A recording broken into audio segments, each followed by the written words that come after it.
네, 노동 분쟁에는 이 권리 분쟁과 이익 분쟁이 있다고 했는데요. 그래서 이 권리 분쟁은 판정에 의해서 그리고 이익 분쟁은 이 조정에 의해서 해결한다라고 말씀을 제가 드렸습니다. 그런데 이 판정이냐 조정이냐 하는 건 이 제3자가 보았을 때의 문제겠죠. 이 당사자들에게는 이 권리 분쟁이냐 뭐 이익 분쟁이냐 아니면 뭐 판정이냐 조정이냐 하는 건 거의 뭐 이제 다가오질 않는 거죠. 이건 분쟁 당사자들에게는 이 하루하루가 이 살얼음판 같고요. 모든 것들이 다 전쟁 같죠. 이제 다 이제 전쟁인 상황인 겁니다. 그러면 이 전쟁에 이기려면 또 그렇죠. 잘 싸워야죠. 잘 싸워야겠죠. 그래서 이 전략과 전술이 좀 좋아야 하는데요. 그런데 이게 뭐 총 들고 이렇게 막 싸우는 것도 아니고 또 뭐 칼 들고 창 들고 뭐 이렇게 싸우는 그런 싸움은 아니잖아요. 그래서 결국에 이 전쟁은 이 논리 싸움인데요. 자, 논리라는 거, 이 논리라는 게 참 중요하겠죠. 그러면 이 논리를 전개하는 방법, 그러니까 이 법적인 논리를 전개하는 방법인데요. 여기에는 네, 개념 공리 체계적 방법하고 또 문제 변증론적 방법이 있는데요. 네, 개념 공리 체계적 방법, 문제 변증론적 방법, 이거 뭔가 좀 있어 보이는데 상당히 뭐 이런 문제를 논한다는 게 좀 이 어떤 철학적이고 또 논리학적인 뭐좀 깊이 있게 들어가는 거니까 뭐 이런 분야를 우리가 법학 방법론이라고 하는데요. 뭐 이런 분야까지 사실 들어갈 필요는 없겠죠. 어쨌든 이런 방법을 통해서 이제 논리를 전개하게 됩니다. 네, 그래서 우리가 이 영화를 많이 보면 그렇죠. 이제 법정에서 재판을 하는 걸 보면 이 법정에서 배심원들이 또 쭉 있고 뭐 이제 그 변호사가 나와서 아주 변호사가 말을 잘하죠. 아주 멋있는 말을 해가지고 뭐 배심원들을 이렇게 설득하고 그 다음에 뭐 이제 검사를 좀 엿먹이고 뭐 그렇게 이제 말로 이렇게 잘 변론을 통해서 재판을 이끌어 가는데 그러면 이게 실제 재판도 그러냐? 이게 우리 뭐 실제 재판도 그러냐? 아니면 미국 재판도 뭐 그러냐라는데 사실 실제 재판은 이렇게 뭐 그런 영화처럼 그렇게 진행되진 않고요. 특히 이 우리 형사 사건하고 민사 사건 그러니까 형사 소송, 민사 소송이 있는데 이 민사 소송 같은 경우에는 거의 뭐 이제 그렇게 이제 구두변론 그러니까 말로 이렇게 재판하지 않고요. 거의 이제 이 서류 있죠. 서면으로 이제 왔다 갔다 하면서 이제 그 공격하고 방어하는 그래서 이걸 공방이라고 하는데 사실상 민사재판 같은 경우에는 이 서면 공방으로 사실상 끝난다 이렇게 봐야 합니다. 그러니까 말을 잘하는 게 중요한 게 아니죠. 이건 서류를 잘 써야 되는 거예요. 글을 잘 써야 한다. 그럼 글을 어떻게 잘 쓰느냐? 글을 어떤 글이 좋은 글이냐? 뭐그 어떤 글이 좋은 건지는 다들 아시죠? 뭐 그러니까 특히 이제 자기 주장을 내세우는 거니까 예, 논리적으로 아주 잘 쓴 글이 좋은 글이겠죠. 그래서 역시 재판을 할 때 이 서류들 제출하는 이 서면들 같은 경우에도 이 상당히 이제 논리적으로 잘 쓰는 게 중요하다라고 할 수가 있습니다. 네, 법정인데요. 어쨌든 이렇게 통상적으로 봤을 때 이 논리를 전개하는 방법, 뭐 흔히 이 3단 논법이라고 얘기를 하죠. 3단 논법에 대해서 많이 들어보셨을 텐데, 네, 연역 논증하고 또 이제 귀납 논증이 있죠. 그래서 연역 논증 예를 드는 게 뭐 이제 그렇죠. 모든 사람은 죽는다. 소크라테스는 사람이다. 그러니까 소크라테스는 죽는다. 뭐 이게 이제 연역 논증이라고 이렇게 이제 대전제, 그 다음에 이제 소전제, 그리고 이제 결론이 나오는 이 형태를 말하고요. 귀납 논증의 경우에는 그게 아니라 뭐 이제 소크라테스는 죽었다, 플라톤도 죽었다, 뭐 아리스토텔레스도 죽었다, 그리고 이제 소크라테스는 사람이다, 플라톤도 사람이다, 아리스토텔레스도 사람이다. 그러므로 사람은 죽는다. 뭐 이렇게 이제 구성하는 방법이 이 귀납 논증이라고 할 수 있는데요. 뭐 이런 것들 뭐 연역 논증이냐 뭐 귀납 논증 또 뭐 연역법 귀납법 이런 거 자체가 뭐 이런 게 중요한 건 아니고, 사실 이 연역 논증이든 귀납 논증이든 이런 방식을 잘 쓸 수 있는 제때제때 요소마다 이렇게 쓸 수 있는 그런 것들이 더 중요하다라고 할 수가 있습니다. 네, 현실에서 이 분쟁이 해결되는 과정을 보면, 그렇죠. 또는 이제 재판이 진행되는 과정들을 보면요. 일단 사실관계가 있고요. 여기에 대해서 사실에 대해서 적용하는 어떤 법 이론 체계, 그러니까 법리 체계 이런 것들이 있는데, 뭐 이 사실관계가 뭐 어떻게 되느냐, 그 다음에 여기에 대해서 어떤 법과 또 그 이론을 적용해야 되느냐, 뭐 이런 것도 사실 중요해요. 중요하긴 한데, 이것보다 더 중요한 가장 핵심적인 거, 가장 중요한 건요. 뭐냐면 반드시 이제 이기기 위해서 필요한 건데, 이게 뭐냐면 이 사건의 쟁점을 파악하는 겁니다.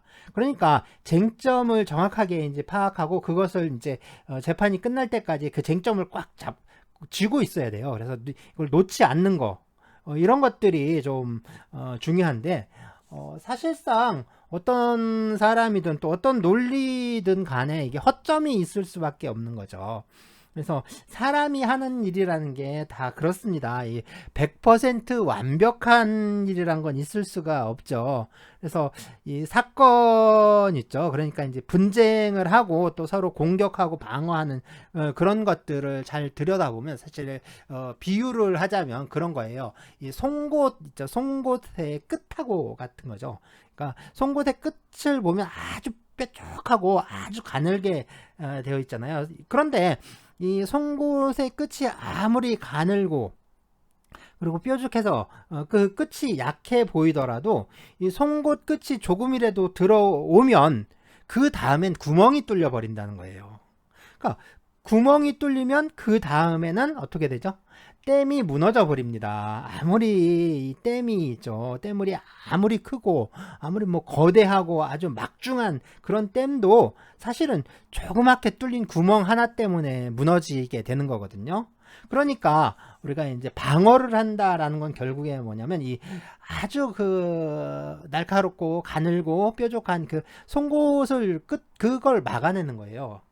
그러니까 어딜 찌를지 이제 어딜 찌를 것이다 이걸 모르면 안 되는 거죠. 그래서 어디를 찌를 것이다라는 것을 미리 다 예측을 하고 거기를 방어를 하고 있어야 되는 거죠. 그 찌를 곳을 예상을 하고 그죠? 그래서 이제 들어오면 그걸 바로바로 막아야 하는 겁니다. 공격은 또 반대인 거죠. 공격은 상대방이 가장 취약한 점, 거기를 찾아서 바로 송곳으로 꽉 찌르고 들어가는 거죠.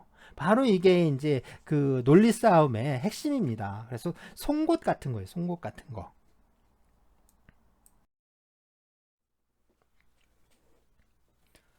노동 분쟁에 앞서서 이 노동 분쟁이 일어나는 지점이 어디냐?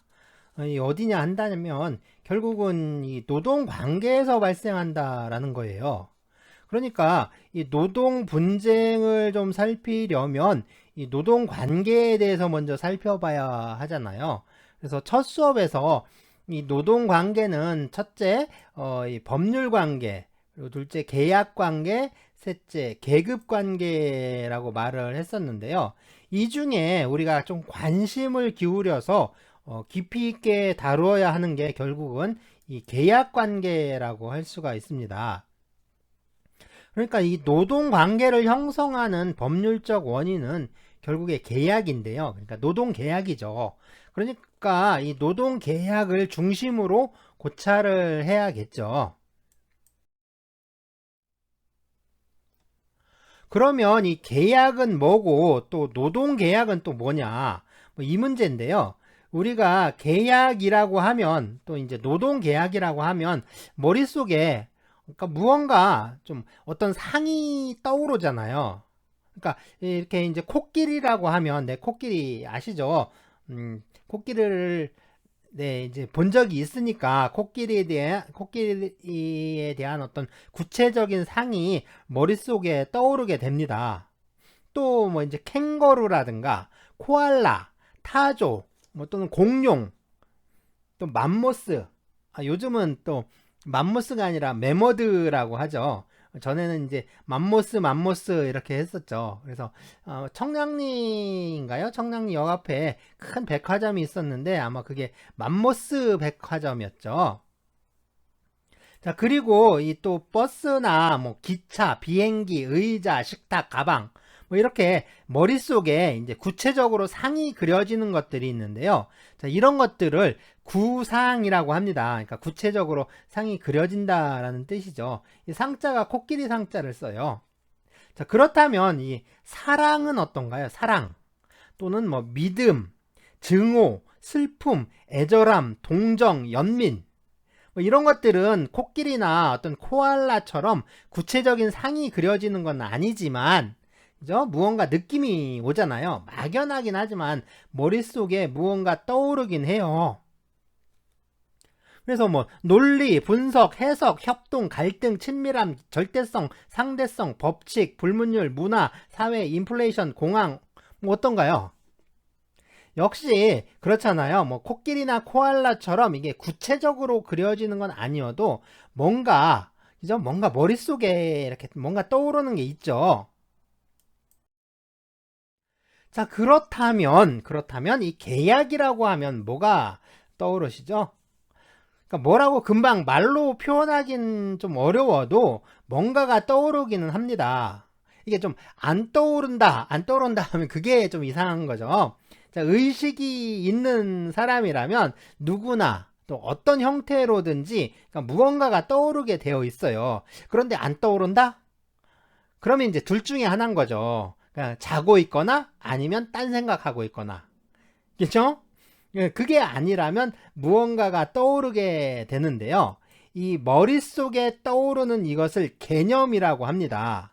자, 우리가 무언가를 접했을 때 이 머릿속에 떠오르는 생각, 그걸 개념이라고 하는데요.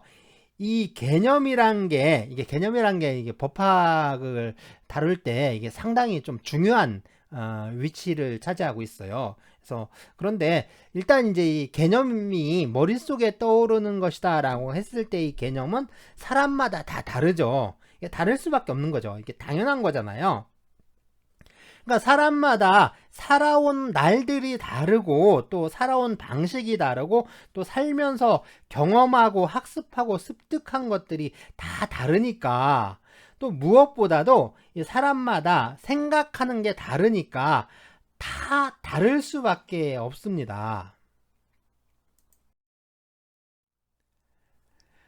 네, 사람마다 이게 머릿속에 떠오르는 생각은 다르지만 그런데 또 무언가 공통적인 것도 있겠죠. 아니면 또 이제 공통적이어야 하는 거, 공통적이어야 하는 거 그런 것들도 있을 수가 있습니다. 네, 어쨌든 우리가 이제 그 북한 사람들을 만났다 해서 북한 사람들한테 이제 낙지를 달라라고 하면요, 이 오징어를 준대요. 그리고 오징어를 달라고 하면 또 갑오징어를 갖다 준다고 하는데 이게 왜 그러냐면 이게 말이 달라서 그런 거겠죠. 또 이제 요즘 사람들 보면 이제 부추 있죠. 부추를 또 표준말이라고 하고 정구지 또 솔이라고 아세요? 솔. 정구지나 솔은 또 사투리다라고 하는데 이게 진짜 이제 그러냐? 과연 그럴까? 이런 문제죠. 자, 우리가 앞으로 이 노동 분쟁이라든가 아니면 노동 계약, 노동 관계들 뭐 이런 문제들을 다루려면 이러한 문제들을 파악하고 분석하고 또 해결 방안을 탐색하기 위해서는 기본적인 개념들에 대해서 그런 기본적인 개념들에 대한 합의에서 출발을 해야 한다라는 거예요. 그러한 합의점이 없다면 우리는 어떠한 이제 논의도 할 수가 없는 거잖아요. 그러니까 우리가 그 점프를 하려면 그러니까 땅바닥이 있어야 우리가 점프를 할 수 있는 거잖아요. 그런데 이제 그거랑 마찬가지죠. 그러니까 먼저 개념 정의를 하고 논의를 시작해야 하는데, 네, 이 개념이란 게 또 언어의 형식으로 되어 있습니다. 또 법이라는 것 역시 언어로 되어 있어요. 네, 근로기준법 딱 펴보면 다 말로 되어 있잖아요. 글로 쓰여져 있죠. 그것처럼 이 법이라는 것도 역시 언어로 되어 있는데, 그래서 이 법학의 기본은요, 법을 다루는 그 기본은 이 언어로 되어 있는 그런 법조문을 해석하는 작업에 있다라고 할 수가 있습니다. 네, 이 법도 어떤 개념도 법이나 개념이라는 게 다 모든 것들이 언어로 되어 있기 때문에 이 언어의 문제를 다룰 수밖에 없는 거죠. 그럼 법이 무엇냐라고 하면, 그렇죠, 우리는 이제 법을 사회규범이라고 하는데요. 이 사회규범이라는 게 이 법만 있는 게 아니죠. 관습이라든가 종교, 도덕, 윤리, 에티켓, 문화, 참 이 사회에는 많은 규범들이 있습니다. 언어 역시 우리가 쓰는 이 언어 역시 우리가 사회생활을 하는데 필요한 일종의 규범이라고 할 수가 있어요. 그래서 법이 언어로 되어 있다라는 말은 법이라는 사회규범은 언어라는 사회규범을 바탕으로 하고 있다라고 할 수가 있는 거예요. 그러니까 법이 제대로 되어 있느냐라는 문제는 그 법을 구성하는 언어가 제대로 되어 있는가라는 문제에서 시작될 수밖에 없는 거겠죠. 그럼 자, 이제 좀 전에 이제 부추는 표준말이고 정구지는 사투리라고 했잖아요. 흔히 우리는 이제 표준말은 옳은 것이고 사투리는 옳지 않다라고 생각을 하는데요. 이게 정말 그런 건 아니겠죠.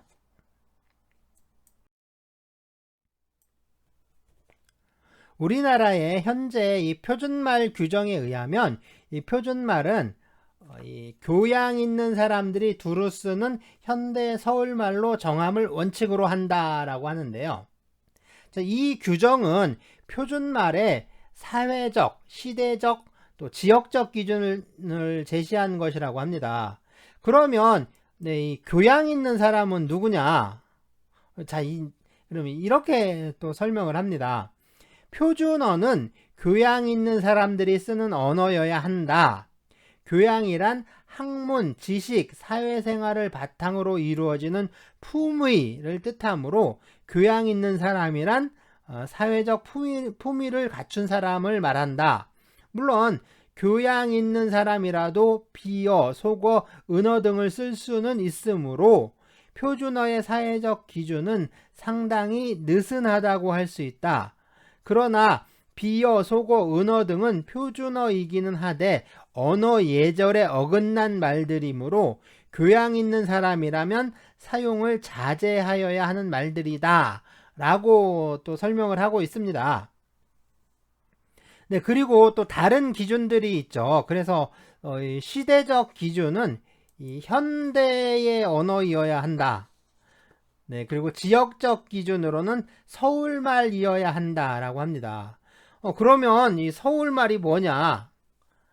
서울말은요, 서울 지역의 말을 바탕으로 하되 언중들의 교양의식을 반영한 말이라고 하는데요.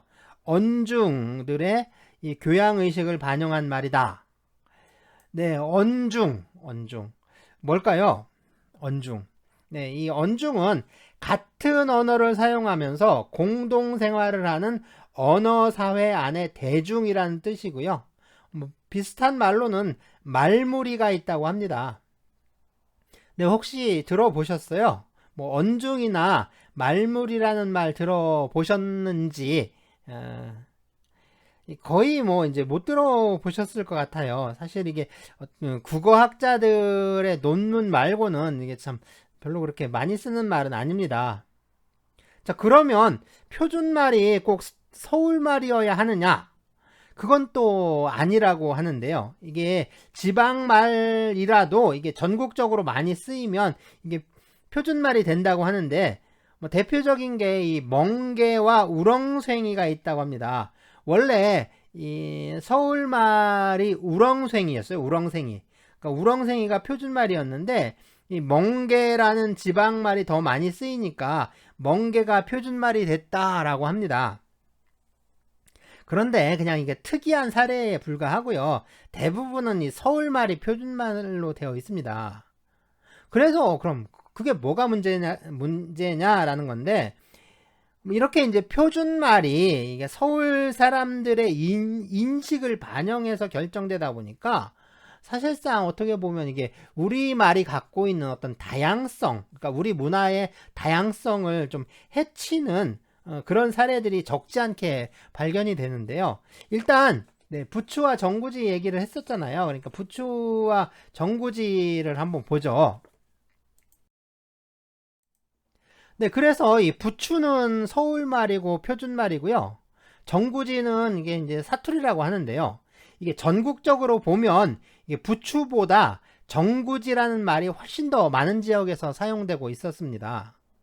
그리고 이제 이 정구지 말고도요, 정구지 말고 부추의 사투리가 부자, 부치, 불구, 비자, 세우리, 솔, 쇠우리, 염지, 졸, 푸초, 푼추, 분추, 소풀, 뭐 이제 이런 것들이 있대요. 이런 것 등등등이 있다라는데, 네, 또 이제 한자로 쓰면요, 한자 말로는 구체 또는 난총이라고 했는데, 이 부추의 충청도 사투리도 정구지라고 하죠. 정구지하고 부추하고 뭐, 예, 있는데 어느 게 더 정구지란 말이 좀 정감이 가나요? 그런데 이게 또 혹시 아실지 모르겠는데 이 부추와 정구지란 말을 다 썼어요. 사실은 둘 다 사용을 했습니다. 그러니까 중요한 건 이게 이제 부추는 표준말이고 정구지는 사투리다가 아니라 이게 부추의 종류에 따라서 이게 다르게 불렀어요. 그래서 어느 건 부추라고 부르고 어느 건 정구지라고 부르고 그랬는데, 이게 우리가 이 부추를 보면 이게 길이가 아주 길고 또 잎의 그 폭이 넓고 또 두툼해요. 그런 게 있는데 이게 호부추라고 합니다. 그러니까 중국에서 들어온 중국 부추죠. 그러니까 중국 부추, 이걸 호부추라고 하는데 이 호부추가 있고요. 이것보다는 좀 잎이 가늘고 또 얇은 조선부추가 있어요. 이 조선부추가 있고 이 조선부추보다 더 가늘고 또 얇은 게 있는데 그걸 또 솔부추 또는 또 실부추라고 해요. 근데 이게 제가 좀 어렸을 때까지만 하더라도 이 조선부추라든가 또 우리 동네에선 그랬거든요. 이 조선부추라든가 솔부추를 이걸 정구지라고 하고요. 호부추를 그냥 부추라고 했어요.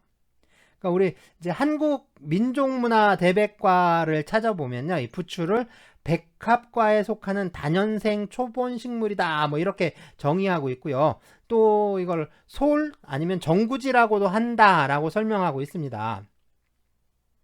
그러니까 이게 식물의 계통이라든가 어떤 품종 또는 뭐 유전적 특성과 같은 어떤 자연과학적 시각에 따라 분류를 했던 게 아니라 우리가 그 일상 사회생활을 통해서 정구지와 솔과 부추가 서로 다른 것이다 라고 인식하고 있었던 거예요. 왜냐하면 이걸 분류할 필요성이라든가 아니면 그거에 대한 지식이 있었던 건데요. 그런데 보세요. 이 서울 사람들은 이 정구지냐 솔이냐 이런 거에 상관없이 모두 다 부추다 이렇게 인식을 했던 겁니다. 그리고 이제 그걸 표준말이라고, 그러니까 표준말이라고 해서 이게 국가 권력에 의해서 강제를 해버리니까 서울 사람들의 이런 인식 구조에 따르게 된 거예요. 그러다 보니까 우리는 이제 서로 다른 품종으로 인식을 했던 거잖아요. 그러니까 그 사람들이 보면 우리가 촌놈들인데, 그러니까 촌 사람들은 이걸 서로 다른 품종으로 인식을 하고 있었던 거죠. 그렇게 이제 다르게 인식을 하던 정구지와 솔 또 부추를 그냥 하나로 다 뭉뚱그려서 묶어버리게 된 겁니다. 자, 지금 그러니까 이제 다른 예로 우리가 돼지고기를 삼겹살, 갈비, 목살, 갈매기살, 항정살 뭐 그런 식으로 계속 나누고 그걸 또 또 다른 종류로 또 인식을 하잖아요. 그러니까 삼겹살하고 갈비하고 목살하고 갈매기살, 항정살 이건 다 다른 거잖아요. 그런데 이거를요, 그런 구분을 다 없애버리는 거예요. 구분을 다 없애버리고 그냥 전부 다 돼지고기다 라고 하는 거죠. 자, 이거랑 다를 게 이거랑 다를 게 없는 거죠. 이거는 어떻게 보면 이게 통일이나 어떤 통합이라고 할 수가 없죠. 이거는 그 획일적인 강제라고밖에 할 수가 없잖아요. 이게 다른 사례들도 사실 굉장히 많습니다.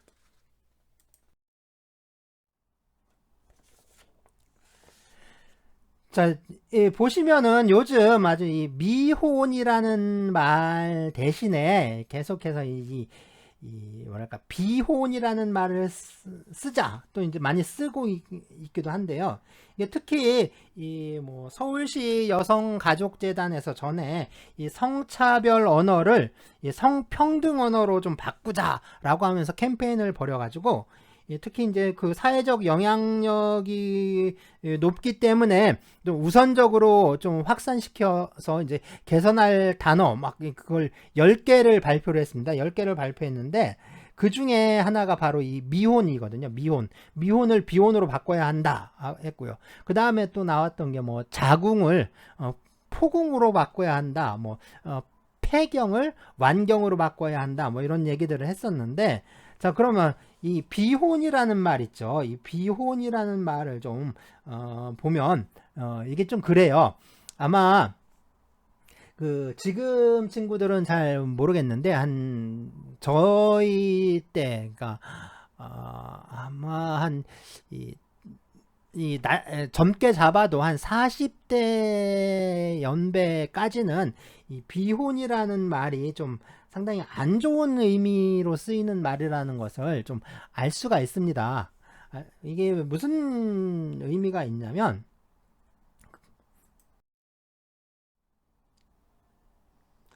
네, 지금은 이게 이제 간통죄가 사라졌잖아요. 간통죄가 사라졌는데, 이 간통죄가 좀 있었을 때, 간통죄가 있었을 때, 검사나, 그러니까 판사들, 판검사들이, 그러니까 검사가, 저기 있죠. 이제 공소장에 쓰거나 아니면 판사가 판결문에 쓰던 이 법률 용어입니다. 비혼이란 말이.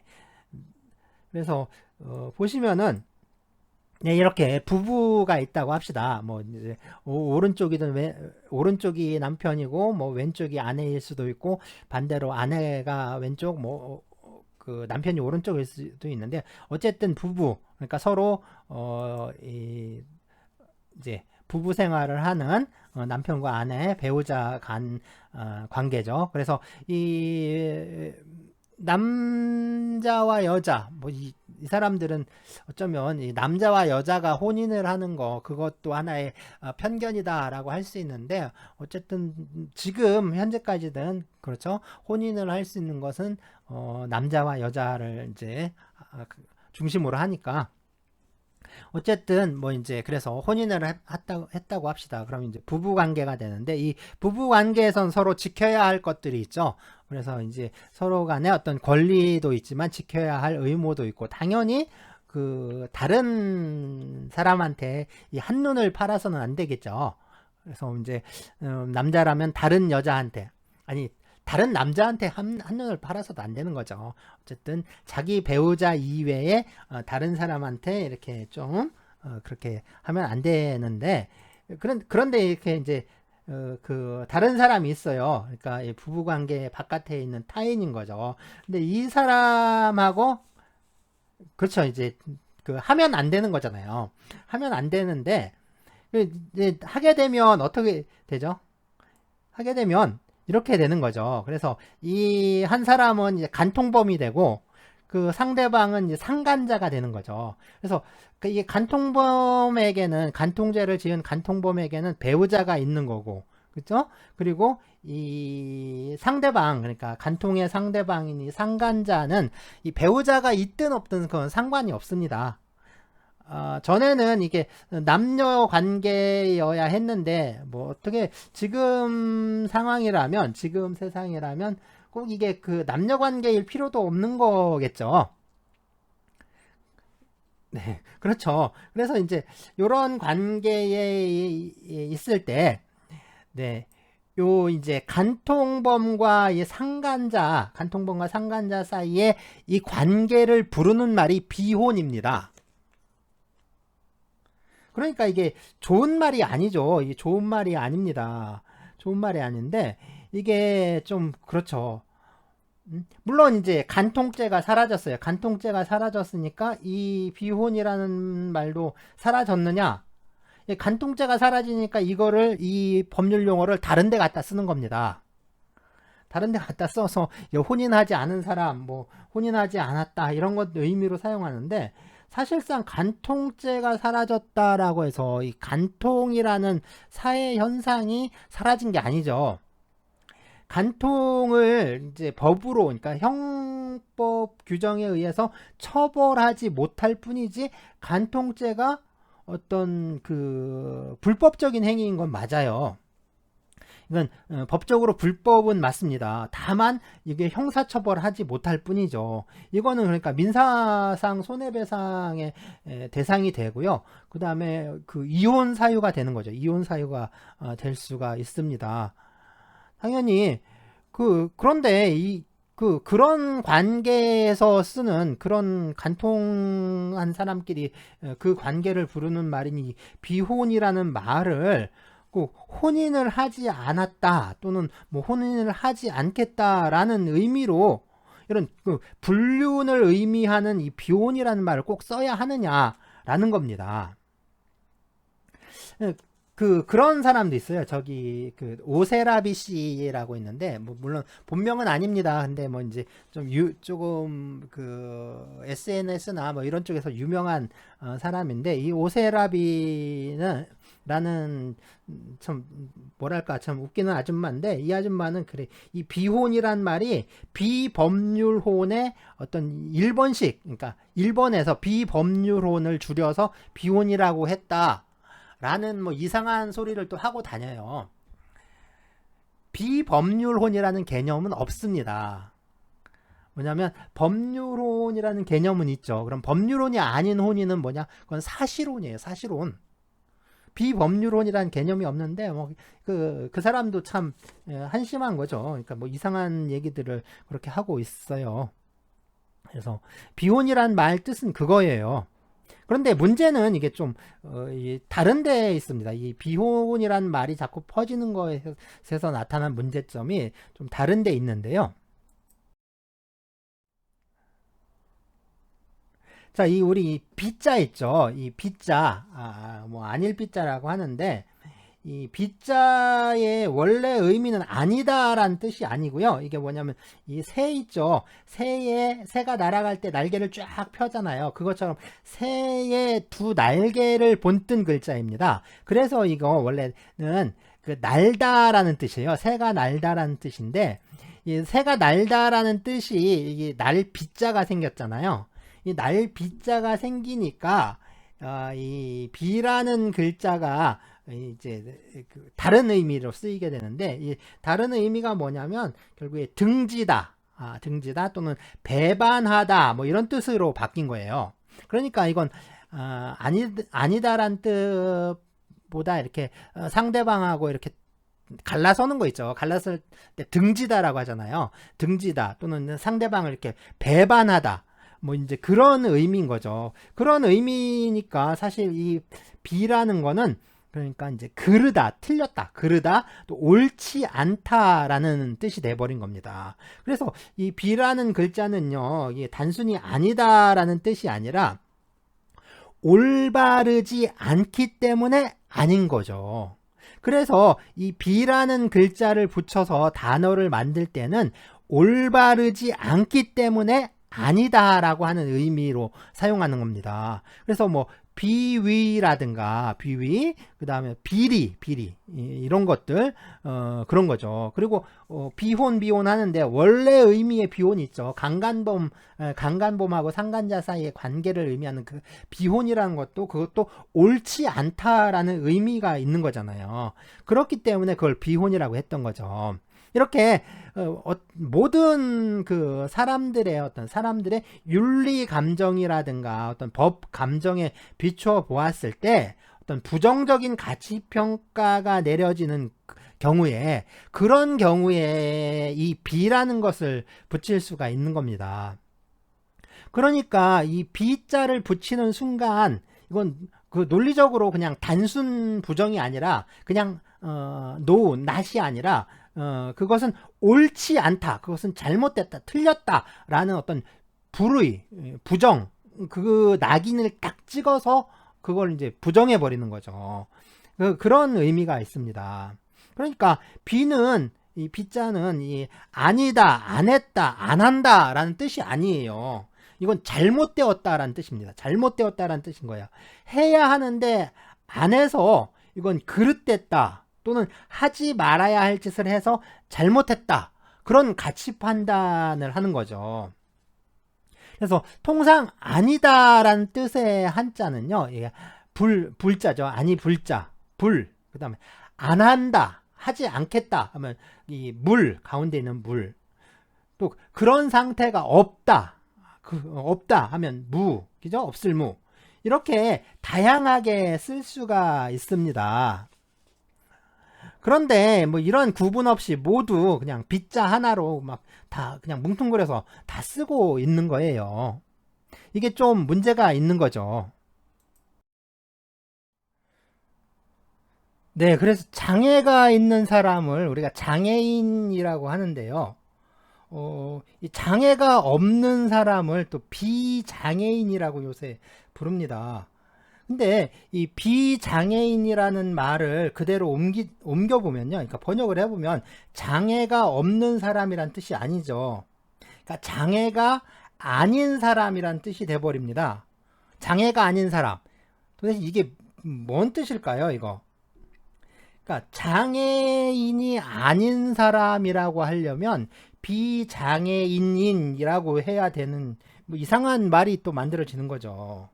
자, 원래 의도대로 그러니까 우리가 이제 장애가 없는 사람이라고 하려면 그 비장애인이 아니라 장애가 없는 사람이니까 무장애인인 거죠. 이렇게 이제 무장애인이라고 해야 하는 게 맞습니다.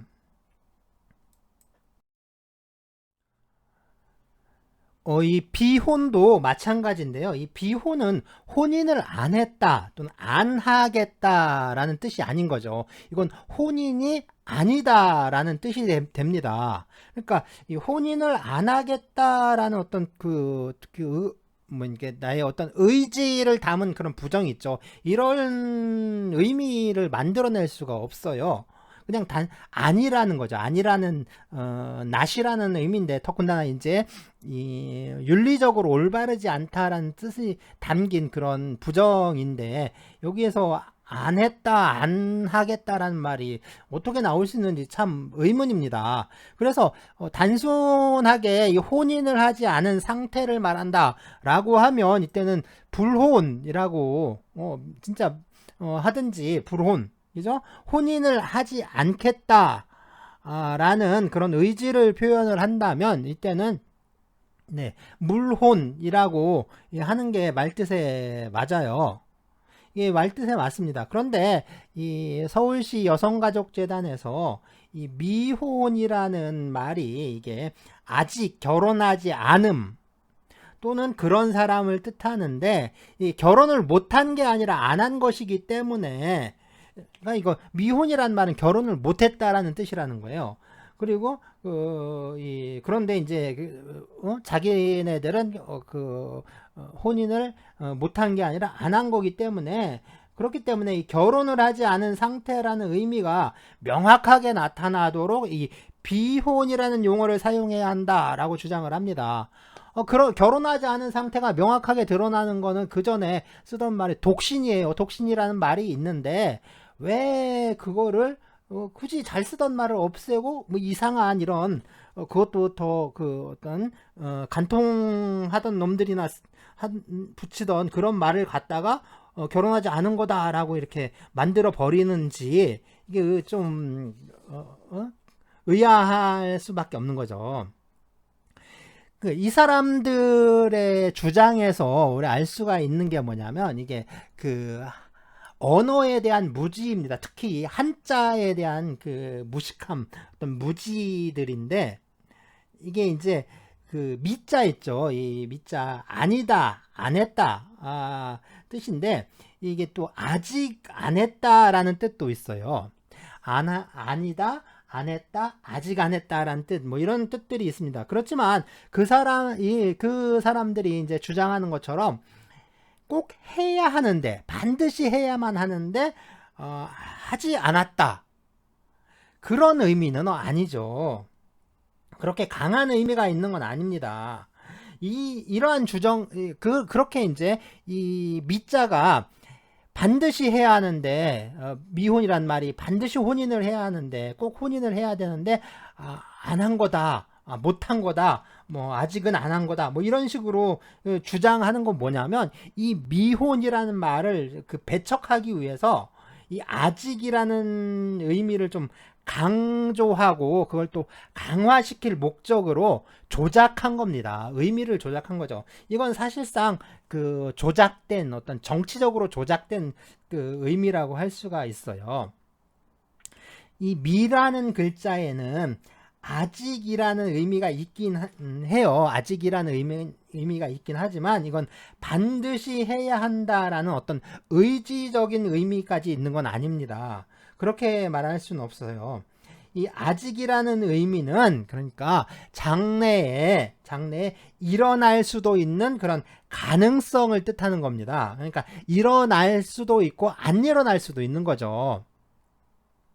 그래서 이 그런 장래에 혹시 일어날 수 있는 가능성이 있는 그런 상태에서 쓰는 말이에요. 그러니까 지금 혼인을 하지 않고 있다. 그래서 이제 미혼이다라고 하는 말은 이게 꼭 혼인을 해야 한다라는 의미가 아니라 장래에 이 사람은 혼인을 할 수 있는 그런 가능성이 있다라는 의미인 거죠. 그러니까 이 미혼이라는 용어를 배척한 게 어떻게 보면 너무 정치적이고 또 논리적으로 봤을 때는 참 비루하죠. 그리고 이제 비혼이라는 말을 선택한 건 너무 좀 무지한 거고 어떤 의미에서는 또 불순하다라고밖에 볼 수가 없습니다.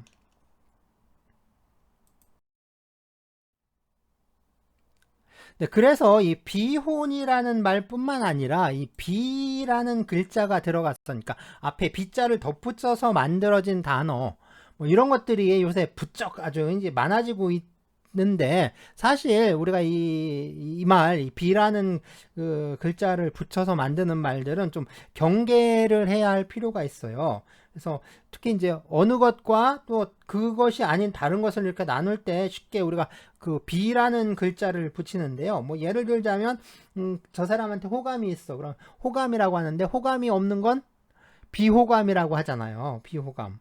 뭐 이런 것처럼 이 뭐랄까 그런 식으로 해서 이렇게 이 비자를 써서 많이 만드는데 이 앞서서 본 것처럼 이 비라는 글자는요. 이게 그르다, 옳지 않다라는 의미를 내포하고 있습니다. 그러다 보니까 이게 한자가 그렇죠? 한자는 이 뜻글자잖아요. 뜻글자이기 때문에 한자어가 만들어지는 경우에는 은연중에 그런 한자가 갖고 있는 뜻이 드러날 수밖에 없는 거죠. 그래서 이제 그렇게 이제 만들어진 말을 자꾸 쓰다 보면은 그 말이 내포하고 있는 뜻하고 뭐 그것들로부터 파생된 어떤 그 감정이라든가 사상 뭐 이런 거에 좀 익숙해지고 길들여지게 되는 겁니다. 그러니까 우리가 이제 그런 말을 하잖아요. 말은 그 사람의 마음을 담는 그릇이라고 하는데 그래서 이제 이 그릇의 생김새가 어떻냐에 따라서 뭐 거기에 담기는 어떤 것들 그러니까 뭐 그런 형상도 정해지는 거죠. 그래서 둥근 그릇에 담으면 둥근 모양이 되는 거고 네모난 각진 그릇에 담으면 그 네모나고 각지게 되는 거죠. 그러니까 이 좀 말이 좀 천박한 사람들 있잖아요. 천박한 말을 하는 사람은 그 마음이나 또 삶이 좀 천박한 거고, 또 흉측하고 사악한 말을 좋아하는 사람 역시 이 흉측하고 사악한 마음으로 또 이제 그런 삶을 살아가게 되는 거죠. 그래서 이 말을 하는 것 자체가 하나의 어떤 그 수양이 될 수 있는 거, 수련이 될 수 있는 거죠.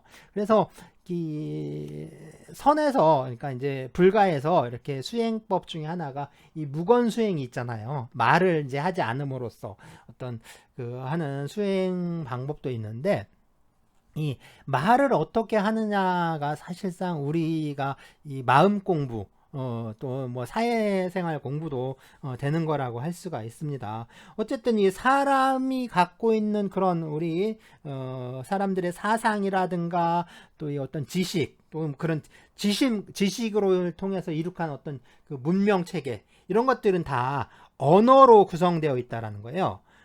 또 하나 특징이 뭐냐면 이게 사람이 어떤 우리가 이제 생각하는 거, 그러니까 사람의 사고작용 이런 것도 언어를 통해서 이루어진다라는 겁니다. 그러니까 언어라는 것은, 그러니까 말이라는 것은 그 말을 쓰는 사람, 사용하는 사람의 사고와 가치관을 형성하고 또 삶의 태도와 삶의 방식을 결정해 준다라고 할 수가 있습니다. 그러니까 언어에 담긴 뜻은 고스란히 그 언어를 사용하는 사람의 가치관과 행동 양식으로 드러나게 된다라고 할 수가 있는 거죠. 그래서 그 쌍시옷이나 뭐 이제 지읒자 있죠. 지읒자를 또 많이 쓰는 요즘 아이들이 또 지읒자를 많이 쓰죠. 그다음에 쌍시옷 하는 그 말을 또 많이 쓰는 사람들이 있는데, 그 사람들의 삶이라든가 어떤 생활 태도를 보면, 그러니까 그 범주에서, 그 한계에서 이렇게 벗어나질 못하는 거예요. 그 범위에서. 그러니까 이 뭐랄까, 그렇죠. 우리가 어떤 품이 있어 보이진 않죠. 좀 그렇습니다. 자, 그렇다면 뭐냐면 이 비자를 쓰면, 비라는 표현이 증가를 하게 되면 결국에 이건 뭐냐면 어떤 것에 대한 논리적인 어떤 그 단순하게 논리적으로 부정하는, 그러니까 이거 A가 아니다, 그러니까 뭐 A가 있다 하면 A, 그다음에 이 A가 아니다는 또 이제 not A라고 하잖아요. 이 not A를 not을 이제 한자로 하면 B니까 B, 뭐 그렇죠? 그래서 뭐 이제 우리 경영학과라고 하면 경영학과 학생, 그 다음에 아닌 학생들은 비경영학과 학생, 뭐 이런 식으로 그 뭐 단순 부정에도 이 비자를 많이 쓰는데, 어쨌든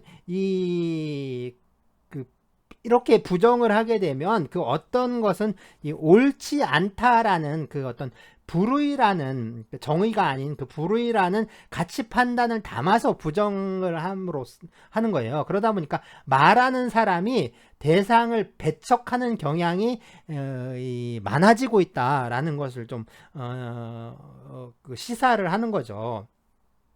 그러니까 이 부정의 의미 속에 어떤 배척의 의미가 좀 숨쉬고 있다라고 할 수가 있습니다. 그러니까 이게 배제라든가 뭐 요새 혐오 표현이 좀 많아서 문제인데, 이런 배제라든가 혐오의 논리가 사실 거기서 싹트기 시작을 하는 거죠.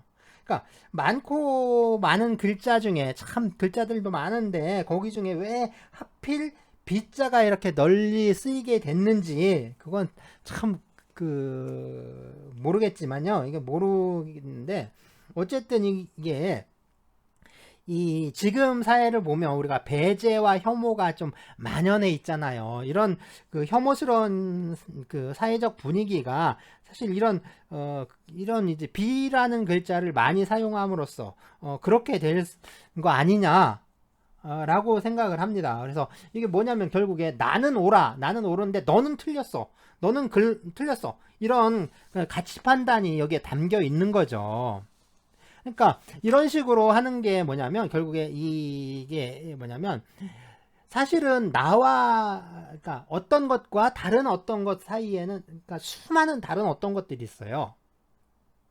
여기 사과가 있습니다. 과일 중에 사과가 있는데 사과 말고 다른 과일도 많죠. 배도 있고 포도도 있고 감도 있고 귤도 있고. 그런데 이거를 사과와 비사과로 나눠 버리는 거죠. 사과와 비사과로 나누면 이게 이제 하나의 배제의 논리, 그 다음에 어떤 그 혐오의 논리가 생겨버리는 겁니다. 특히 이제 어떤 이분법적인 논리가 생겨버리는 거죠. 그래서 이 이분법적 논리가 그런 어떤 그런 논리의 어떤 지배력이 좀 강화되고 있다라고 할 수가 있는 겁니다. 그러니까 세상은 오로지 어떤 것과 그것이 아닌 것으로만 이제 바라보는 그런 시각인 거죠. 그러다 보니까 사회를 바라보는 그리고 이제 어떤 사회적인 분위기 자체가 상당히 획일적으로 돼버리는 겁니다. 그러니까 획일성을 갖게 되는데, 이런 사회적 획일성이 노리는 건 결국에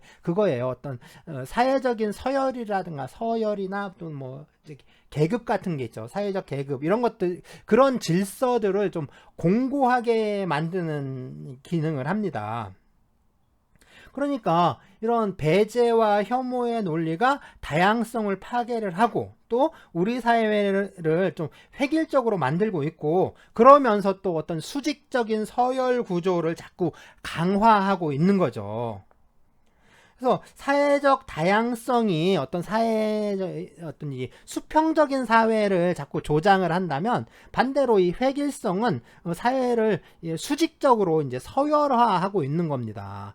한마디로 말하면 이게 줄 세우기에 가장 좋은 도구라고 할 수 있는 거죠. 그래서 이게 이제 지금 우리가 쓰는 이런 말들이 혹시 이게 우리의 어떤 사상이라든가 우리 사회를 또 획일화시키고 있지는 않은지, 이런 걸 돌이켜 봐야 한다라는 겁니다. 그래서 이 다양성이라고 말은 하는데 사람들이 자꾸 뭐 특히 이 사람들 비혼이라는 말을 써야 한다, 이 사람들이 맨날 하는 얘기가 뭐 다원주의니 문화 다양성이니 다문화니 이런 얘기들을 또 해요. 하는데 사실상 이게 다양성이냐라는 거죠. 이 다양성으로 포장을 한 사실상 그 획일적인 논리와 구조가 여기 안에 짜여져 있는 거 아니냐, 이건 한번 돌이켜 봐야 할 문제입니다. 이게 이제 사실 그런 거예요. 우리가 이제 진짜 주의해야 되는 게, 우리가 어떤 무엇하고 그것이 아닌 이 무엇으로 이제 구분을 하잖아요. 그러니까 사실 그 안에는 아주 복잡하고 다양하게 구성된 것들의 집합이 이렇게 존재할 수밖에 없는 거고, 그리고 또 돌이켜보면 우리가 살아가는 삶이라든가 우리가 생각하는 사고 역시 좀 다양한 게 좀 다양하게 전개가 될 수 있는 거죠. 세상에는 아주 수많은 가지 다양한 삶들이 있고 삶의 방식들이 있는 거고, 생각하는 방식도 다 다를 수가 있는 겁니다. 근데 중국집 얘기를 전에 했었는데, 중국집에 들어가서 짜장이냐 짬뽕이냐 둘 중에 하나 먹으라는 건 좀 가혹하죠.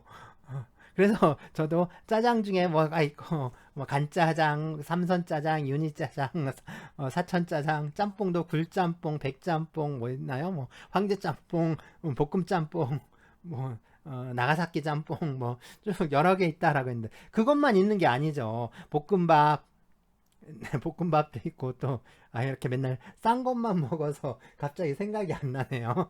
뭐 있을까요? 우동, 울면 뭐 그런 것들이 더 있겠죠. 하여튼 이렇게 많잖아요. 굉장히 많은, 우리가 이제 살아가면서 딱 그 하나만 주어진 삶은 그게 행복하겠습니까?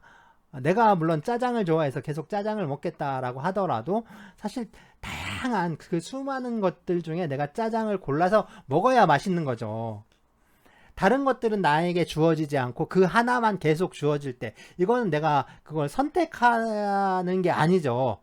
그냥 그거는 항상 나한테 될 수밖에 되어져 있는 거라면, 그거는 진정한 의미의 선택도 아니고 그건 다양성이라고 할 수가 없는 겁니다. 사실상 이런 식으로 뭐 이제 무엇이냐 아니면 비무엇이냐 이런 식으로 이분법적인 그런 개념 구분을 하면서 우리 어떤 사고라든가 삶이 진짜 획일적으로 또 받고 있는 거 아닌가. 그러니까 우리가 이제 우리 정치라든가 또 우리 사회를 자유민주주의라고 하는데, 우리가 진짜 이 자유를 누리고 있느냐, 우리가 누린 자유가 뭐냐, 우리에게 작동하는 민주주의는 어떤 것이냐 라고 했을 때, 사실상 자유가 없는데 무슨 자유민주주의겠습니까? 그러니까 당연히 그렇죠. 이 차별적이고 반인권적인 그런 언어는 당연히 바꿔야 돼요. 바꿔야 되는데, 이게 미혼을 비혼으로 바꾼다라고 해서 그 얼마만큼 그 변화할 수 있느냐, 또 이제 여성 인권이라는 게 그래서 얼마만큼 진보했느냐, 또 얼마나 향상이 됐느냐. 그러니까 사실상 보면 아니잖아요. 미혼을 비혼으로 바꾼다라고 해서 변화된 게 그런 게 변화되질 않습니다. 그러니까 이 어떤 차별받고 억압받는 현실이 있는데, 그런 현실을 변화시켜야 된다라고 했으면 그걸 변화시키는 게 최우선이지, 말 바꾸는 게 최우선이 되진 않잖아요. 말 바꾸는 건 그냥 장난, 진짜 유희죠, 유희. 언어 유희에 불과합니다. 이런 것들은 경계를 해야 되는 거죠. 실제로 이게 그렇죠. 결혼을 했느냐 안 했느냐, 이 문제의 본질은 사실 간단해요. 왜 미혼이냐 비혼이냐 이런 문제가 아니라, 미혼이라는 글자를 써야 되느냐 아니면 비혼이라는 글자를 써야 되느냐 이런 문제는 아닌 거죠. 진짜 중요한 건 그게 아니라 뭐겠습니까? 왜 혼인을 했는지 안 했는지를 왜 간섭을 하느냐는 겁니다. 그거를, 특히 그걸 가지고서 어떤 개개인을, 또 어떤 여성을 혼인 여부에 따라서 구분을 하고, 이제 또 그거를 또 이제 어떤 법과 제도를 통해서 공시하도록 하고 있느냐, 이런 게 문제라는 거죠. 그러니까 문제를 해결하는 방법은 간단해요.